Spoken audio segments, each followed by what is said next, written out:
कि जब एक रिएक्शन होगा तो उसमें एक एलिमेंट के साथ ऑक्सीजन का गेन होता है। यानी कि जब एक रिएक्शन में एक एलिमेंट के साथ ऑक्सीजन जुड़ता है, ऑक्सीजन जब जुड़ेगा और जुड़ करके एक ऑक्साइड चाहे ऑक्सीजन जुड़ करके कोई एक नया कंपाउंड बनाएगा तो वो ऑक्सीडेशन, यानी जिस रिएक्शन में ऑक्सीजन का गेन हो रहा है माने ऑक्सीजन आ रहा है, ऐसे रिएक्शन को हम लोग ऑक्सीडेशन कहेंगे। और जिस रिएक्शन में ऑक्सीजन एक एलिमेंट से एक कंपाउंड से हट करके अलग हो रहा है, ऐसे रिएक्शन को हम लोग रिडक्शन कहेंगे जिसमें ऑक्सीजन हट रहा है।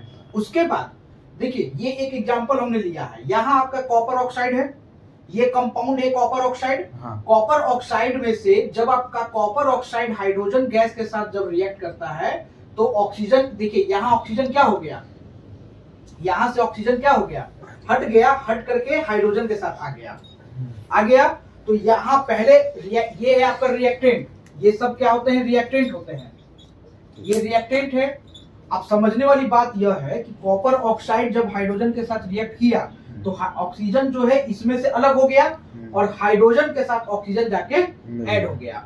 यानी कि कॉपर ऑक्साइड में से, देखिए ध्यान दीजिए कि कॉपर ऑक्साइड में से ऑक्सीजन हट रहा है, तो कॉपर ऑक्साइड में से ऑक्सीजन हट गया, यानी इस कंपाउंड से ऑक्सीजन हट गया, तो यहाँ पे रिमूवल ऑफ ऑक्सीजन हुआ कि नहीं हुआ, कंपाउंड से रिमूवल ऑफ ऑक्सीजन हुआ ना, तो ये आपका रिडक्शन हुआ क्योंकि ऑक्सीजन यहां से हट रहा है।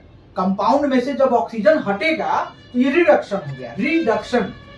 अब देखिए H2O, ये जो आपका H2O है यहां पे अकेले था, अब प्रोडक्ट में H2O के साथ ऑक्सीजन आके जुड़ गया, तो ऑक्सीजन यहाँ पे H के साथ जुड़ रहा है, पहले H के साथ था ऑक्सीजन नहीं ना था, अब H के साथ आके जुड़ गया। तो जब ऑक्सीजन H के साथ आकर के जुड़ रहा है तो ये आपका ऑक्सीडेशन हुआ। मतलब ऑक्सीजन जब जुड़ेगा तो ऑक्सीडेशन, ऑक्सीजन जब कंपाउंड से हटेगा तो रिडक्शन।